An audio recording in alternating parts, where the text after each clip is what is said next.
एकादश अध्याय। श्री अष्टावक्र कहते हैं, भाव, सृष्टि, स्थिति और अभाव यानी प्रलय, मृत्यु रूपी विकार स्वाभाविक हैं। ऐसा निश्चित रूप से जानने वाला विकार रहित, दुख रहित होकर सुखपूर्वक शांति को प्राप्त हो जाता है।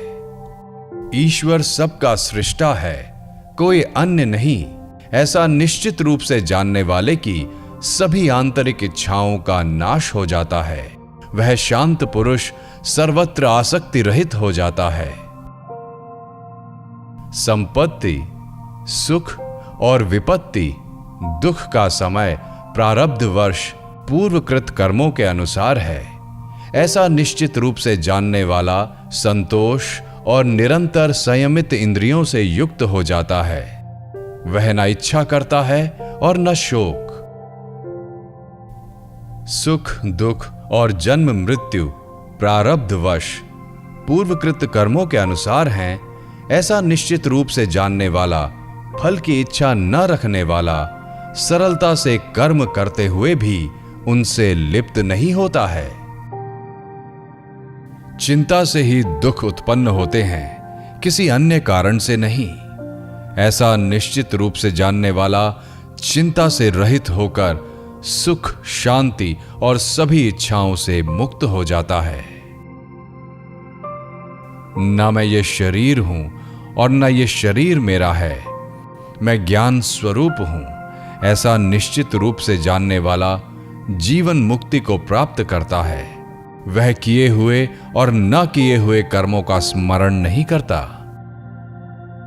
तृण से लेकर ब्रह्मा तक सब कुछ मैं ही हूं। ऐसा निश्चित रूप से जानने वाला विकल्प यानी कामना रहित, पवित्र, शांत और प्राप्त अप्राप्त से आसक्ति रहित हो जाता है। अनेक आश्चर्यों से युक्त यह विश्व अस्तित्वहीन है। ऐसा निश्चित रूप से जानने वाला इच्छा रहित और शुद्ध अस्तित्व हो जाता है। वह अपार शांति प्राप्त करता है। जनक कहते हैं, पहले मैं शारीरिक कर्मों से निरपेक्ष यानी उदासीन हुआ, फिर वाणी से निरपेक्ष हुआ, अब चिंता से निरपेक्ष होकर अपने स्वरूप में स्थित हूं। शब्द आदि विषयों में आसक्ति रहित होकर और आत्मा की दृष्टि का विषय न होने के कारण मैं निश्चल और एकाग्र हृदय से अपने स्वरूप में स्थित हूं। अध्यास यानी असत्य ज्ञान आदि असामान्य स्थितियों और समाधि को एक नियम के समान देखते हुए मैं अपने स्वरूप में स्थित हूं। हे ब्रह्म को जानने वाले, त्याज्य और संग्रहणीय से दूर होकर और सुख दुख के अभाव में मैं अपने स्वरूप में स्थित हूं। आश्रम, अनाश्रम, ध्यान और मन द्वारा स्वीकृत और निषिद्ध नियमों को देखकर मैं अपने स्वरूप में स्थित हूं। कर्मों के अनुष्ठान रूपी अज्ञान से निवृत्त होकर और तत्व को सम्यक रूप से जानकर मैं अपने स्वरूप में स्थित हूं। अचिंत्य के संबंध में विचार करते हुए भी विचार पर ही चिंतन किया जाता है। अतः उस विचार का भी परित्याग करके मैं अपने स्वरूप में स्थित हूं। जो इस प्रकार से आचरण करता है वह कृतार्थ यानी मुक्त हो जाता है। जिसका इस प्रकार का स्वभाव है वह कृतार्थ हो जाता है। त्रयोदश अध्याय। श्री जनक कहते हैं, अकिंचन यानी कुछ अपना न होने की सहजता केवल कौपीन पहनने पर भी कठिनाई से प्राप्त होती है। अतः त्याग और संग्रह की प्रवृत्तियों को छोड़कर सभी स्थितियों में मैं सुखपूर्वक विद्यमान हूं। शारीरिक दुख भी कहां है, अर्थात नहीं है। वाणी के दुख भी कहां है, वहां मन भी कहां है। सभी प्रयत्नों को त्याग कर सभी स्थितियों में मैं सुखपूर्वक विद्यमान हूं। किए हुए किसी भी कार्य का वस्तुतः कोई अस्तित्व नहीं है। ऐसा तत्वपूर्वक विचार करके जब जो भी कर्तव्य है उसको करते हुए सभी स्थितियों में मैं सुखपूर्वक विद्यमान हूं। शरीर भाव में स्थित योगियों के लिए कर्म और अकर्म रूपी बंधनकारी भाव होते हैं, पर संयोग और वियोग की प्रवृत्तियों को छोड़कर सभी स्थितियों में मैं सुखपूर्वक विद्यमान हूं। विश्राम, गति, शयन, बैठने, चलने और स्वप्न में वस्तुतः मेरे लाभ और हानि नहीं है, अतः सभी स्थितियों में मैं सुखपूर्वक विद्यमान हूं। सोने में मेरी हानि नहीं है और उद्योग अथवा अनुद्योग में मेरा लाभ नहीं है, अतः हर्ष और शोक की प्रवृत्तियों को छोड़कर सभी स्थितियों में मैं सुखपूर्वक विद्यमान हूं। सुख दुख आदि स्थितियों के क्रम से आने के नियम पर बार बार विचार करके शुभ और अशुभ की प्रवृत्तियों को छोड़कर सभी स्थितियों में मैं सुखपूर्वक विद्यमान हूं। 14 अध्याय। जनक कहते हैं, जो स्वभाव से ही विचार शून्य है और शायद ही कभी कोई इच्छा करता है, वह पूर्व स्मृतियों से उसी प्रकार मुक्त हो जाता है जैसे कि नींद से जागा हुआ व्यक्ति अपने सपनों से। जब मैं कोई इच्छा नहीं करता, तब मुझे धन, मित्रों, विषयों, शास्त्रों और विज्ञान से क्या प्रयोजन है। साक्षी पुरुष रूपी परमात्मा या ईश्वर को जानकर मैं बंधन और मोक्ष से निरपेक्ष हो गया हूं और मुझे मोक्ष की चिंता भी नहीं है। आंतरिक इच्छाओं से रहित, बाह्य रूप में चिंता रहित आचरण वाले, प्रायः मत्त पुरुषों जैसे ही दिखने वाले प्रकाशित पुरुष अपने जैसे प्रकाशित पुरुषों द्वारा ही पहचाने जा सकते हैं। 15 अध्याय। श्री अष्टावक्र कहते हैं, सात्विक बुद्धि से युक्त मनुष्य साधारण प्रकार के उपदेश से भी कृतकृत्य यानी मुक्त हो जाता है, परंतु ऐसा न होने पर, आजीवन जिज्ञासु होने पर भी परम ब्रह्म का यथार्थ ज्ञान नहीं होता है। विषयों से उदासीन होना मोक्ष है और विषयों में रस लेना बंधन है। ऐसा जानकर तुम्हारी जैसी इच्छा हो वैसा ही करो। वाणी, बुद्धि और कर्मों से महान कार्य करने वाले मनुष्यों को तत्वज्ञान शांत, स्तब्ध और कर्म न करने वाला बना देता है, अतः सुख की इच्छा रखने वाले इसका त्याग कर देते हैं। न तुम शरीर हो और न ये शरीर तुम्हारा है, न ही तुम भोगने वाले अथवा करने वाले हो। तुम चैतन्य रूप हो, शाश्वत साक्षी हो, इच्छा रहित हो, अतः सुखपूर्वक हो। राग और द्वेष मन के धर्म हैं और तुम किसी भी प्रकार से मन नहीं हो। तुम कामना रहित हो, ज्ञान स्वरूप हो, विकार रहित हो, अतः सुखपूर्वक रहो। समस्त प्राणियों में स्वयं मैं और स्वयं को सभी प्राणियों में स्थित जानकर अहंकार और आसक्ति से रहित होकर तुम सुखी हो जाओ।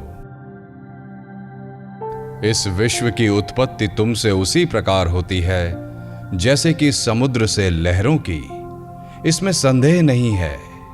तुम चैतन्य स्वरूप हो, अतः चिंता रहित हो जाओ। हे प्रिय, इस अनुभव पर निष्ठा रखो, इस पर श्रद्धा रखो। इस अनुभव की सत्यता के संबंध में मोहित मत हो। तुम ज्ञान स्वरूप हो, तुम प्रकृति से परे और आत्मस्वरूप भगवान हो। गुणों से निर्मित यह शरीर स्थिति, जन्म और मरण को प्राप्त होता है। आत्मा न आती है और न ही जाती है, अतः तुम शोक क्यों करते हो? यह शरीर सृष्टि के अंत तक रहे अथवा आज ही नाश को प्राप्त हो जाए, तुम तो चैतन्य स्वरूप हो। इससे तुम्हारी क्या हानि या लाभ है? अनंत महासमुद्र रूप तुम में लहर रूप यह विश्व स्वभाव से ही उदय और अस्त को प्राप्त होता है। इसमें तुम्हारी क्या वृद्धि या क्षति है? हे प्रिय, तुम केवल चैतन्य रूप हो और यह विश्व तुमसे अलग नहीं है। अतः किसी की किसी से श्रेष्ठता या निम्नता की कल्पना किस प्रकार की जा सकती है? इस अव्यय, शांत, चैतन्य, निर्मल आकाश में तुम अकेले ही हो। अतः तुम में जन्म, कर्म और अहंकार की कल्पना किस प्रकार की जा सकती है? तुम एक होते हुए भी अनेक रूप में प्रतिबिंबित दिखाई देते हो। क्या स्वर्ण कंगन बाजूबंद और पायल से अलग दिखाई देता है? यह मैं हूं और यह मैं नहीं हूं, इस प्रकार के भेद को त्याग दो। सब कुछ आत्मस्वरूप तुम ही हो, ऐसा निश्चय करके और कोई संकल्प न करते हुए सुखी हो जाओ। अज्ञानवश तुम ही यह विश्व हो, पर ज्ञान दृष्टि से देखने पर केवल एक तुम ही हो। तुमसे अलग कोई दूसरा संसारी या असंसारी किसी भी प्रकार से नहीं है। यह विश्व केवल भ्रम है और कुछ भी नहीं, ऐसा निश्चय करो। इच्छा और चेष्टा रहित हुए बिना कोई भी शांति को प्राप्त नहीं होता। एक ही भवसागर यानी सत्य था, है और रहेगा। तुम में न मोक्ष है और न बंधन। आप्त काम होकर सुख से विचरण करो। हे चैतन्य रूप, भांति भांति के संकल्पों और विकल्पों से अपने चित्त को अशांत मत करो। शांत होकर अपने आनंद रूप में सुख से स्थित हो जाओ। सभी स्थानों से अपने ध्यान को हटा लो और अपने हृदय में कोई विचार न रखो। तुम आत्मरूप हो और मुक्त ही हो, इसमें विचार करने की क्या आवश्यकता है? षोडश अध्याय। श्री अष्टावक्र कहते हैं, हे प्रिय, विद्वानों से सुनकर अथवा बहुत शास्त्रों के पढ़ने से तुम्हारी आत्मस्वरूप में वैसी स्थिति नहीं होगी जैसी कि सब कुछ उचित रीति से भूल जाने से। कर्म भोग करो या समाधि में रहो, चूंकि तुम विद्वान हो, अतः तुम्हें चित्त की सभी आशाओं को शांत करना अत्यंत आनंदप्रद होगा। प्रयत्न से ही सभी दुखी हैं, पर कोई इसे जानता नहीं है। इस निष्पाप उपदेश से ही भाग्यवान व्यक्ति सभी वृत्तियों से रहित हो जाते हैं। जिसे नेत्र को खोलने और बंद करने जैसी स्वाभाविक शारीरिक क्रियाओं में खेद होता है, इस तरह के अज्ञानी परम आलसी को केवल आलस्य में ही सुख मिलता है। यह करना चाहिए और यह नहीं। जब मन इस प्रकार के द्वंद्वों से मुक्त हो जाता है, तब उसको धर्म, अर्थ, काम और मोक्ष की अपेक्षा नहीं रहती। न विषयों से द्वेष करने वाला विरक्त, न ही विषयों में आसक्त रागवान, वह तो निश्चय ही विषयों के ग्रहण और त्याग से विहीन है। जब तक विषयों के ग्रहण और त्याग की कामना रहती है, तब तक संसार रूपी वृक्ष का अंकुर विद्यमान है। अतः विचारहीन अवस्था का आश्रय लो। प्रवृत्ति से आसक्ति और निवृत्ति से द्वेष उत्पन्न होता है। अतः बुद्धिमान बालक के समान निर्द्वंद होकर स्थित रहो। विषय में आसक्त पुरुष दुख से बचने के लिए संसार का त्याग करना चाहता है, पर वह विरक्त ही सुखी है जो उन दुखों में भी खेद नहीं करता। जो मोक्ष भी चाहता है और इस शरीर में आसक्ति भी रखता है, वह न ज्ञानी है और न योगी, बल्कि केवल दुख को प्राप्त करने वाला है। यदि तुम्हारे उपदेशक साक्षात शिव, विष्णु या ब्रह्मा भी हों, तो भी सब कुछ विस्मरण किए बिना तुम आत्म स्वरूप को प्राप्त नहीं होगे। सप्तदश अध्याय। अष्टावक्र कहते हैं, उन्होंने ज्ञान और योग दोनों का फल प्राप्त कर लिया है, जो सदा संतुष्ट, शुद्ध इंद्रियों वाले और एकांत में रमने वाले हैं। तत्व ब्रह्म को जानने वाला कभी भी किसी बात से इस संसार में दुखी नहीं होता है, क्योंकि उस एक ब्रह्म से ही यह संपूर्ण विश्व पूर्णतः व्याप्त है। अपनी आत्मा में रमण करने वाला किसी विषय को प्राप्त करके हर्षित नहीं होता। जैसे कि सलाई के पत्तों से प्रेम करने वाला हाथी नीम के पत्तों को पाकर हर्ष नहीं करता है। जिसकी प्राप्त हो चुके भोगों में आसक्ति नहीं है और न प्राप्त हुए भोगों की इच्छा है, ऐसा व्यक्ति इस संसार में दुर्लभ है। इस संसार में सांसारिक भोगों की इच्छा वाले भी देखे जाते हैं और मोक्ष की इच्छा वाले भी, पर इन दोनों इच्छाओं से रहित महापुरुष का मिलना दुर्लभ है। धर्म, अर्थ, काम, मोक्ष, जीवन और मृत्यु में उपयोगिता और अनुपयोगिता की समता किसी महात्मा में ही होती है। न इस विश्व के लीन यानी समाप्त होने की इच्छा और न ही इसकी स्थिति से द्वेष। महात्मा जैसा जीवन है उसी से आनंदित और कृतकृत्य रहते हैं। इस ज्ञान से कृतार्थ होकर बुद्धि को अंतर्हित यानी विलीन करके देखते हुए, सुनते हुए, स्पर्श करते हुए, सूंघते हुए और खाते हुए वे सुखपूर्वक रहते हैं। दृष्टि को शून्य और अस्थिर इंद्रियों की चेष्टा को नष्ट करके इस अशक्त संसार रूपी सागर से न तो आसक्ति रखते हैं और न ही विरक्ति। न जगता ही है और न सोता ही है, न ही आंखें खोलता या बंद करता है। आहा, उस परम अवस्था में कोई मुक्त चेतना वाला विरला ही रहता है।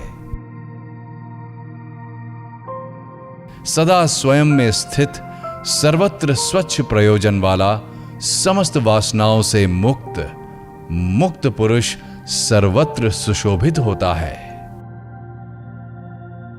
देखते हुए, सुनते हुए, स्पर्श करते हुए, सूंघते हुए, खाते हुए, लेते हुए, बोलते हुए, चलते हुए, इच्छा करते हुए और इच्छा न करते हुए, ऐसा महात्मा मुक्त है। न निंदा करता है और न प्रशंसा करता है, न लेता है न देता है। इन सब में अनासक्त वह सब प्रकार से मुक्त है। अनुराग युक्त स्त्रियों को देखकर अथवा मृत्यु को उपस्थित देखकर विचलित ना होने वाला स्वयं में स्थित वह महात्मा मुक्त ही है।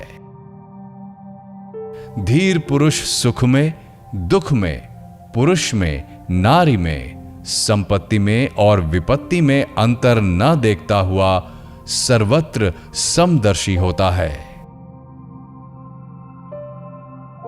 क्षीण संसार वाले पुरुष में न हिंसा और न करुणा, न गर्व और न दीनता, न आश्चर्य और न क्षोभ ही होता है। मुक्त पुरुष न तो विषयों से द्वेष करता है और न आसक्ति ही, अतः उनकी प्राप्ति और अप्राप्ति में सदा समान मन वाला रहता है। संदेह और समाधान एवं हित और अहित की कल्पना से परे शून्य चित्त वाला पुरुष कैवल्य में ही स्थित रहता है। ममता रहित, अहंकार रहित और दृश्य जगत के अस्तित्व रहित होने के निश्चय वाला, सभी इच्छाओं से रहित, करता हुआ भी कुछ नहीं करता। मन के किसी भी मोह, स्वप्न और जड़ता से रहित प्रकाशित अवस्था को प्राप्त कर मन की इच्छाओं से रहित हो जाओ। अष्टावक्र कहते हैं, जिस बोध का उदय होने पर जागने पर स्वप्न के समान भ्रम की निवृत्ति हो जाती है। उस एक सुख स्वरूप शांत प्रकाश को नमस्कार है। जगत के सभी पदार्थों को प्राप्त करके कोई बहुत से भोग प्राप्त कर सकता है, पर उन सब का आंतरिक त्याग किए बिना सुखी नहीं हो सकता। जिसका मन यह कर्तव्य है और यह अकर्तव्य आदि दुखों की तीव्र ज्वाला से झुलस रहा है, उसे भला कर्म त्याग रूपी शांति की अमृत धारा का सेवन किए बिना सुख की प्राप्ति कैसे हो सकती है? यह संसार केवल एक भावना मात्र है, परमार्थत कुछ भी नहीं है। भाव और अभाव के रूप में स्वभावतः स्थित पदार्थों का कभी अभाव नहीं हो सकता। आत्मा न तो दूर है और न पास, वो तो प्राप्त ही है। तुम स्वयं ही हो उसमें।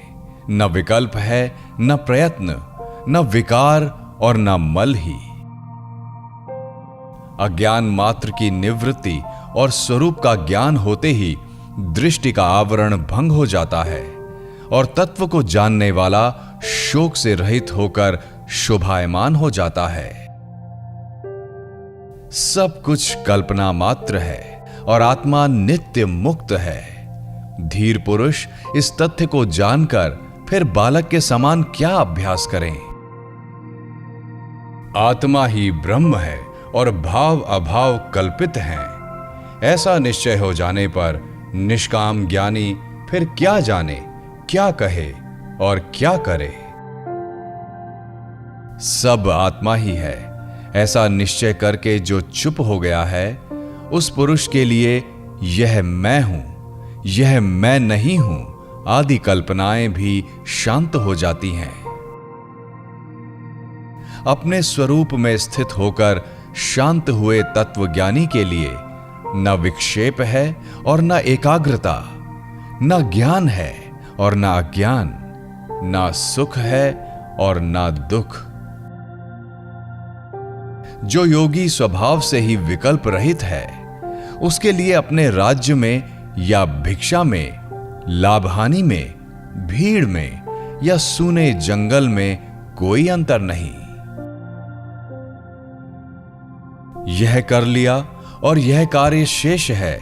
इन द्वंद्वों से जो मुक्त है, उसके लिए धर्म कहां, कर्म कहां, अर्थ कहां और विवेक कहां? जीवन मुक्त योगी का न तो कुछ कर्तव्य है और न ही उसके हृदय में कोई अनुराग है। जैसे भी जीवन बीत जाए वैसी ही उसकी स्थिति है। जो महात्मा सभी संकल्पों की सीमा पर विश्राम कर रहा है, उसके लिए मोह कहां, संसार कहां, ध्यान कहां और मुक्ति भी कहां? जिसने इस संसार को वास्तव में देखा हो, वह कहे कि यह नहीं है, नहीं है। जो कामना रहित है, वह तो इसको देखते हुए भी नहीं देखता। जिसने अपने से भिन्न परम ब्रह्म को देखा हो, वह चिंतन किया करे कि वह ब्रह्म मैं हूं। पर जिसे कुछ दूसरा दिखाई नहीं देता, वह निश्चिंत क्या विचार करे? जिसने अपने स्वरूप में कभी कोई विक्षेप देखा हो, वह उसको रोके। तत्व को जानने वाले का विक्षेप कभी होता ही नहीं है। किसी साध्य के बिना वो क्या करे? तत्वज्ञ तो सांसारिक लोगों से उल्टा ही होता है।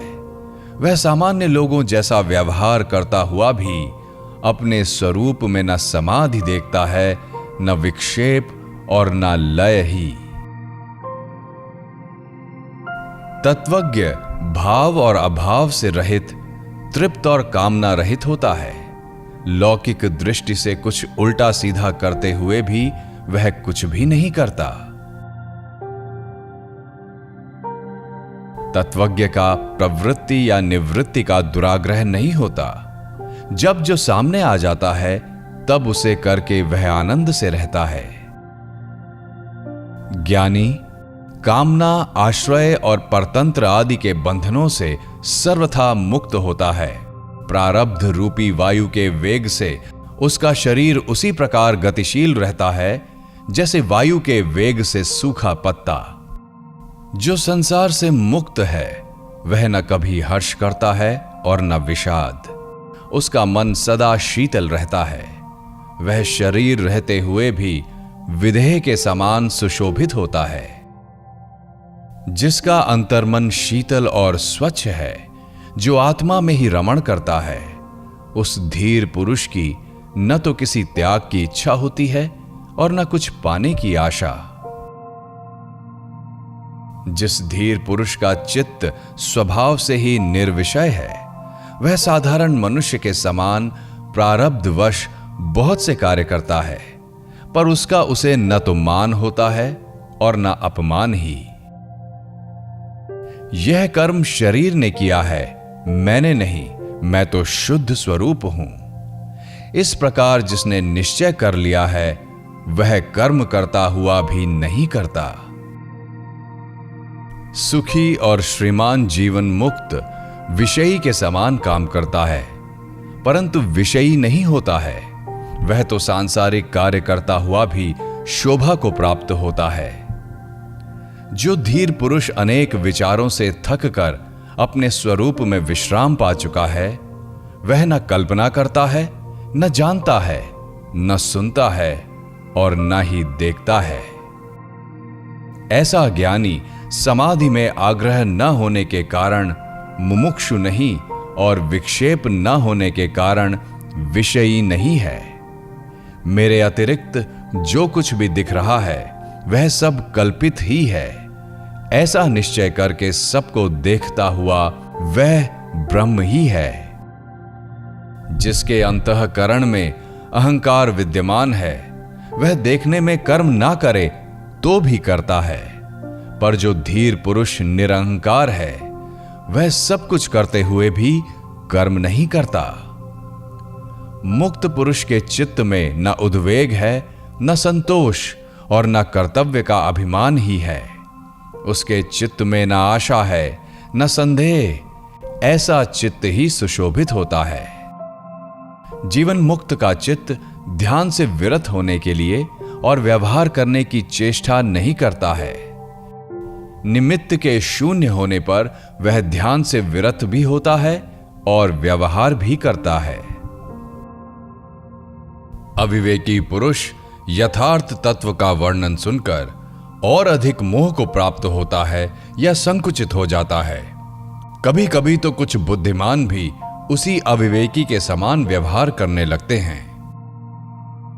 मूढ़ पुरुष बार बार चित्त की एकाग्रता और निरोध का अभ्यास करते हैं। धीर पुरुष सुषुप्ति के समान अपने स्वरूप में स्थित रहते हुए कुछ भी कर्तव्य रूप से नहीं करते। मूढ़ पुरुष प्रयत्न से या प्रयत्न के त्याग से शांति प्राप्त नहीं करता, पर प्रज्ञावान पुरुष तत्व के निश्चय मात्र से शांति प्राप्त कर लेता है। आत्मा के संबंध में जो लोग अभ्यास में लग रहे हैं, वे अपने शुद्ध, बुद्ध, प्रिय, पूर्ण, निष्प्रपंच और निरामय ब्रह्म स्वरूप को नहीं जानते। अज्ञानी मनुष्य कर्म रूपी अभ्यास से मुक्ति नहीं पा सकता और ज्ञानी कर्म रहित होने पर भी केवल ज्ञान से मुक्ति प्राप्त कर लेता है। अज्ञानी को ब्रह्म का साक्षात्कार नहीं हो सकता, क्योंकि वह ब्रह्म होना चाहता है। ज्ञानी पुरुष इच्छा ना करने पर भी परम ब्रह्म बोध स्वरूप में रहता है। अज्ञानी निराधार आग्रहों में पड़कर संसार का पोषण करते रहते हैं। ज्ञानियों ने सभी अनर्थों की जड़ इस संसार की सत्ता का ही पूर्ण नाश कर दिया है। अज्ञानी शांति नहीं प्राप्त कर सकता, क्योंकि वह शांत होने की इच्छा से ग्रस्त है। ज्ञानी पुरुष तत्व का दृढ़ निश्चय करके सदैव शांत चित्त ही रहता है। अज्ञानी को आत्म साक्षात्कार कैसे हो सकता है, जब वह दृश्य पदार्थों के आश्रय को स्वीकार करता है।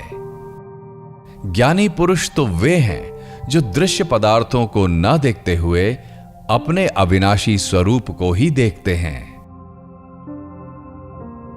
जो आग्रह करता है उस मूर्ख का चित्त निरुद्ध कहां है?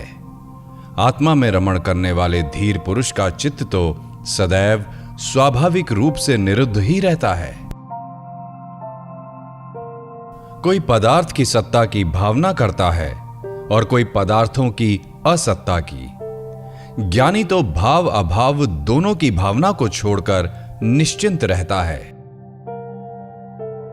बुद्धिहीन पुरुष अज्ञानवश अपने शुद्ध अद्वितीय स्वरूप का ज्ञान तो प्राप्त करते नहीं, पर केवल भावना करते हैं। उन्हें जीवन पर्यंत शांति नहीं मिलती। मुमुक्षु पुरुष की बुद्धि कुछ आश्रय ग्रहण किए बिना नहीं रहती। मुक्त पुरुष की बुद्धि तो सब प्रकार से निष्काम और निराश्रय ही रहती है। अज्ञानी पुरुष विषय रूपी मत वाले हाथियों को देखकर भयभीत हो जाते हैं और शरण के लिए तुरंत निरोध और एकाग्रता की सिद्धि के लिए झटपट चित्त की गुफा में घुस जाते हैं। कामना रहित ज्ञानी सिंह हैं। उसे देखते ही विषय रूपी मत वाले हाथी चुपचाप भाग जाते हैं। उनकी एक नहीं चलती, उल्टे वे तरह तरह से खुशामद करके सेवा करते हैं। शंका रहित ज्ञानी पुरुष मुक्त के साधनों का अभ्यास नहीं करता। वह तो देखते, सुनते, छूते, सूंघते, भोगते हुए भी आनंद में मग्न रहता है। शुद्ध बुद्धि पुरुष वस्तु तत्व के केवल सुनने मात्र से आकुलता रहित हो जाता है। फिर आचार अनाचार या उदासीनता पर उसकी दृष्टि नहीं जाती। स्वभाव में स्थित ज्ञानी शुभ हो या अशुभ, जो सब करने के लिए सामने आ जाता है, तब वह उसे बालक की चेष्टा के समान सरलता से कर डालता है। स्वतंत्रता से ही सुख की प्राप्ति होती है। स्वतंत्रता से ही परम तत्व की उपलब्धि होती है। स्वतंत्रता से ही परम शांति की प्राप्ति होती है। स्वतंत्रता से ही परम पद मिलता है। जब साधक अपने आप को अकर्ता और अभोक्ता निश्चय कर लेता है, तब उसके चित्त की सभी वृत्तियां क्षीण हो जाती हैं। धीर पुरुष की स्वाभाविक स्थिति विक्षोभ युक्त होने पर भी श्रेष्ठ है, पर जिसके चित्त में अनेक इच्छाएं भरी हैं, उस अज्ञानी पुरुष पर बनावटी शांति शोभा नहीं पाती। धीर पुरुष बड़े भोगों में आनंद करते हैं और पर्वतों की गहन गुफाओं में भी निवास करते हैं, पर वे कल्पना, बंधन और बुद्धि की वृत्तियों से मुक्त होते हैं। धीर पुरुष शास्त्रज्ञ, ब्राह्मण, देवता, तीर्थ, स्त्री, राजा और प्रिय को देखकर उनका स्वागत करता है, पर उसके हृदय में कोई कामना नहीं होती। सेवक, पुत्र, स्त्री, नाती और सगोत्र द्वारा हंसी उदय जाने पर, धिक्कारने पर भी योगी के चित्त में थोड़ा सा भी विकार उत्पन्न नहीं होता। लौकिक दृष्टि से प्रसन्न दिखने पर वह प्रसन्न नहीं होता और दुखी दिखने पर दुखी नहीं होता। उसकी उस आश्चर्यमय दशा को उसके समान लोग ही जान सकते हैं। कर्तव्य बुद्धि का नाम ही संसार है। विद्वान लोग उस कर्तव्यता को नहीं देखते, क्योंकि उनकी बुद्धि शून्याकार, निराकार, निर्विकार और निरामय होती है। अज्ञानी पुरुष कुछ न करते हुए भी क्षोभवश सदा व्यग्र ही रहता है। योगी पुरुष बहुत से कार्य करता हुआ भी शांत रहता है। शांत बुद्धि वाला पुरुष सुख से बैठता है, सुख से सोता है, सुख से आता जाता है, सुख से बोलता है और सुख ही खाता है। जो बड़े सरोवर के समान शांत है और लौकिक आचरण करते हुए जिसको अन्य लोगों के समान दुख नहीं होता, वह दुख रहित ज्ञानी शोभित होता है। मूढ़ में निवृत्ति से भी प्रवृत्ति उत्पन्न हो जाती है और धीर पुरुष की प्रवृत्ति भी निवृत्ति के समान फलदायिनी होती है। अज्ञानी पुरुष प्रायः गृह आदि पदार्थों से वैराग्य करता दिखाई देता है, पर जिसका देह अभिमान नष्ट हो चुका है उसके लिए कहां राग और कहां विराग। अज्ञानी की दृष्टि सदा भाव या अभाव में लगी रहती है, पर धीर पुरुष तो दृश्य को देखते रहने पर भी आत्मस्वरूप को देखने के कारण कुछ नहीं देखता। जो धीर पुरुष सभी कार्यों में एक बालक के समान निष्काम भाव से व्यवहार करता है वह शुद्ध है और कर्म करने पर भी उससे लिप्त नहीं होता। वह आत्मज्ञानी धन्य है जो सभी स्थितियों में समान रहता है, देखते सुनते छूते सूंघते और खाते पीते भी उसका मन कामना रहित होता है। धीर पुरुष सदा आकाश के समान निर्विकल्प रहता है। उसकी दृष्टि में संसार कहां और उसकी प्रतीति कहां, उसके लिए साध्य क्या और साधन क्या। जिस सन्यासी को अपने अखंड स्वरूप में सदा स्वाभाविक रूप से समाधि रहती है, जो पूर्ण स्वानंद रूप है, वही विजयी है। बहुत कहने से क्या लाभ। महात्मा पुरुष भोग और मोक्ष दोनों की इच्छा नहीं करता और सदा सर्वत्र राग रहित होता है। महतत्व से लेकर संपूर्ण द्वैत रूप दृश्य जगत नाम मात्र का ही विस्तार है। शुद्ध बोध स्वरूप धीर ने जब उसका भी परित्याग कर दिया, फिर भला उसका क्या कर्तव्य शेष है। यह संपूर्ण दृश्य जगत भ्रम मात्र है, यह कुछ नहीं है। ऐसे निश्चय से युक्त पुरुष दृश्य की स्फूर्ति से भी रहित हो जाता है और स्वभाव से ही शांत हो जाता है। जो शुद्ध स्फुरण रूप है, जिसे दृश्य सत्तावान मालूम पड़ता है, उसके लिए विधि क्या, वैराग्य क्या, त्याग क्या और शांति भी क्या। जो अनंत रूप में स्वयं स्फुरित हो रहा है और प्रकृति की पृथक सत्ता को नहीं देखता है, उसके लिए बंधन कहां, मोक्ष कहां, हर्ष कहां और विषाद कहां। बुद्धि के अंत तक ही संसार है और यह केवल माया का विवर्त है। इस तत्व को जानने वाला बुद्धिमान ममता, अहंकार और कामना से रहित होकर शोभित होता है। जो मुनि संताप से रहित अपने अविनाशी स्वरूप को जानता है, उसके लिए विद्या कहां और विश्व कहां, अथवा देह कहां और मैं मेरा कहां। जड़ बुद्धि वाला यदि निरोध आदि कर्मों को छोड़ देता है तो अगले क्षण बड़े बड़े मनोरथ बनाने और प्रलाप करने लगता है। अज्ञानी तत्व का श्रवण करके भी अपनी मूढ़ता का त्याग नहीं करता। वह बाह्य रूप से तो निसंकल्प हो जाता है, पर उसके अंतर मन में विषयों की इच्छा बनी रहती है। ज्ञान से जिसका कर्म बंधन नष्ट हो गया है, वह लौकिक रूप से कर्म करता रहे तो भी उसके कुछ करने या कहने का अवसर नहीं रहता, क्योंकि वह अकर्ता और अवक्ता है। जो धीर सदा निर्विकार और भय रहित है, उसके लिए अंधकार कहां, प्रकाश कहां और त्याग कहां। उसके लिए किसी का अस्तित्व नहीं रहता। योगी को धैर्य कहां, विवेक कहां और निर्भयता भी कहां। उसका स्वभाव अनिर्वचनीय है और वह वस्तुतः स्वभाव रहित है। योगी के लिए न स्वर्ग है, न नरक और न जीवन मुक्ति है। इस संबंध में अधिक कहने से क्या लाभ है। योग की दृष्टि से कुछ भी नहीं है। धीर का चित्त ऐसे शीतल रहता है जैसे वह अमृत से परिपूर्ण हो। वह न लाभ की आशा करता है और न हानि का शोक। धीर पुरुष न संत की स्तुति करता है और न दुष्ट की निंदा। वह सुख दुख में समान स्वयं में तृप्त रहता है वह अपने लिए कोई भी कर्तव्य नहीं देखता। धीर पुरुष न संसार से द्वेष करता है और न आत्मदर्शन की इच्छा। वह हर्ष और शोक से रहित है। लौकिक दृष्टि से वह न तो मृत है और न जीवित।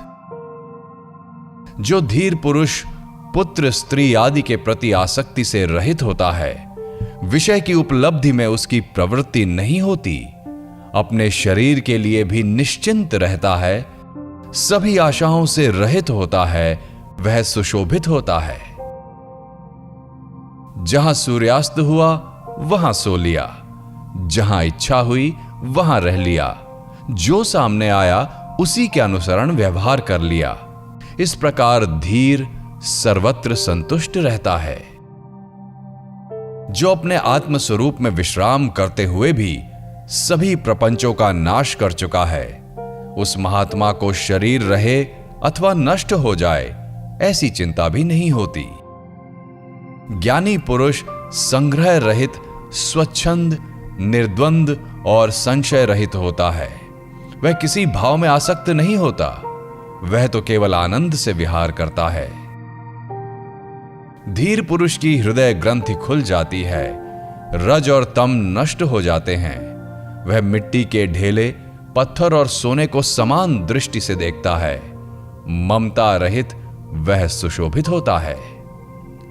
जो इस दृश्य प्रपंच पर ध्यान नहीं देता, आत्म तृप्त है, जिसके हृदय में जरा सी भी कामना नहीं होती, ऐसे मुक्तात्मा की तुलना किसके साथ की जा सकती है। कामना रहित धीर पुरुष के अतिरिक्त ऐसा कौन है जो जानते हुए भी ना जाने, देखते हुए भी ना देखे और बोलते हुए भी ना बोले।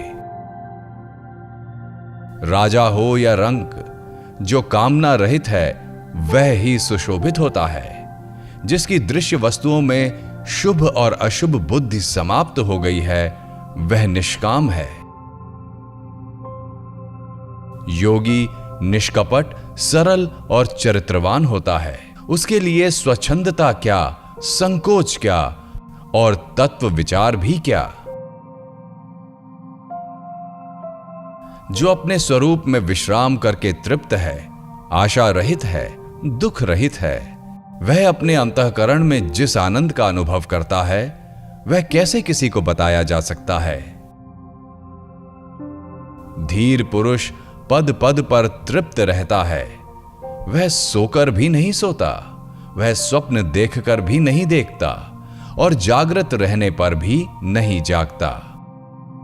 धीर पुरुष चिंतावान होने पर भी चिंता रहित होता है, इंद्रिय युक्त होने पर भी इंद्रिय रहित होता है, बुद्धि युक्त होने पर भी बुद्धि रहित होता है और अहंकार सहित होने पर भी अहंकार रहित होता है। धीर पुरुष न सुखी होता है और न दुखी, न विरक्त होता है और न अनुरक्त, वह न मुमुक्षु है और न मुक्त, वह कुछ नहीं है, कुछ नहीं। धीर पुरुष विक्षेप में विक्षिप्त नहीं होता, समाधि में समाधिस्थ नहीं होता, उसकी लौकिक जड़ता में वह जड़ नहीं है और पांडित्य में पंडित नहीं है।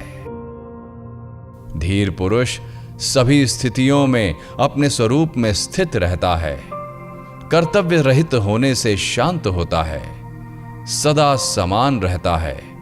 तृष्णा रहित होने के कारण उसने क्या किया और क्या नहीं, इन बातों का स्मरण नहीं करता। वंदना करने से वो प्रसन्न नहीं होता, निंदा करने से क्रोधित नहीं होता, मृत्यु से उद्वेग नहीं करता और जीवन का अभिनंदन नहीं करता। शांत बुद्धि वाला धीर न तो जनसमूह की ओर दौड़ता है और न वन की ओर। वह जहां जिस स्थिति में होता है वहां ही समचित से आसीन रहता है। नवदश अध्याय।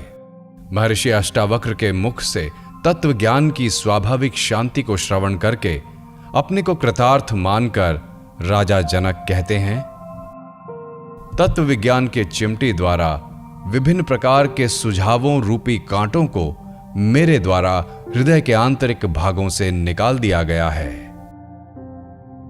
अपनी महिमा में स्थित मेरे लिए क्या धर्म है और क्या काम है, क्या अर्थ है और क्या विवेक है, क्या द्वैत है और क्या अद्वैत है, अर्थात नहीं है।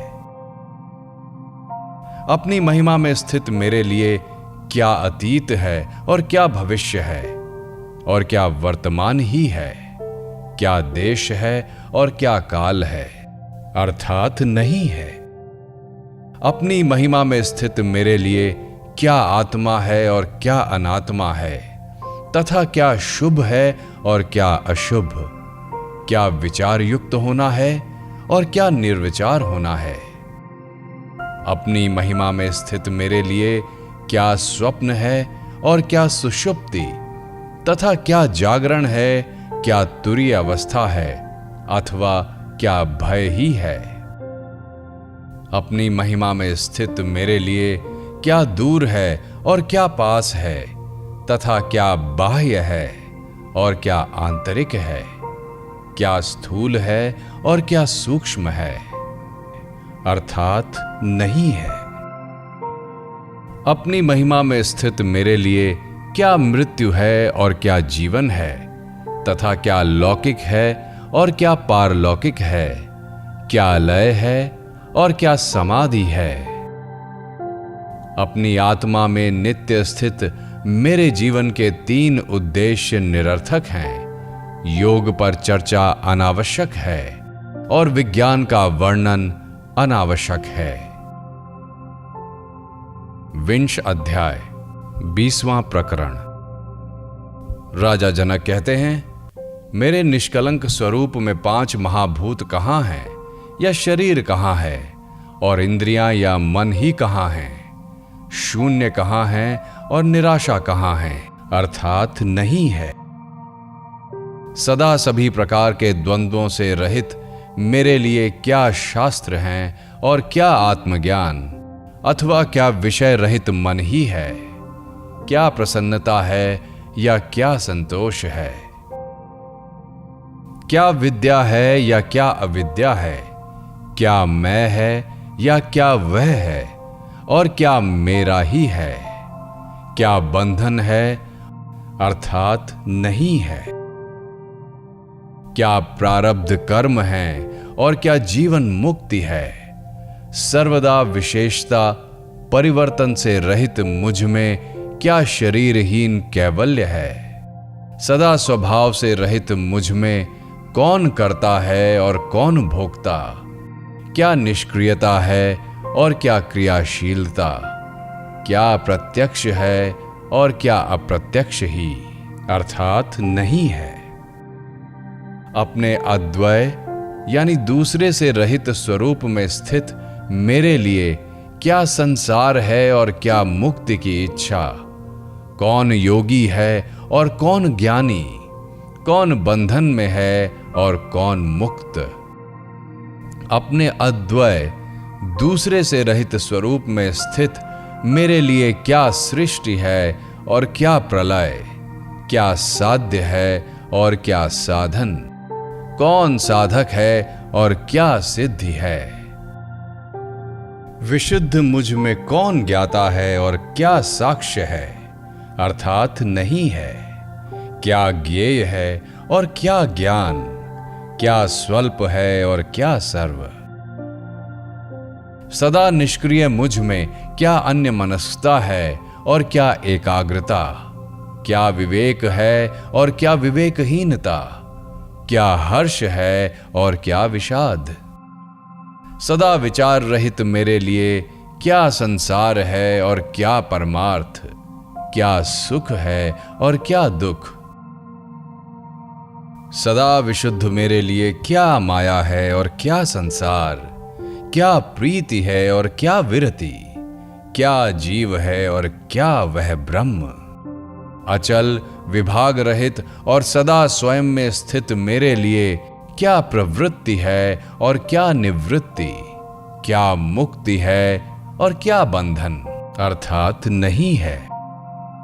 विशेषण रहित कल्याण रूप मेरे लिए क्या उपदेश है और क्या शास्त्र, कौन शिष्य है और कौन गुरु, और क्या प्राप्त करने योग्य ही है, क्या है और क्या नहीं, क्या अद्वैत है और क्या द्वैत।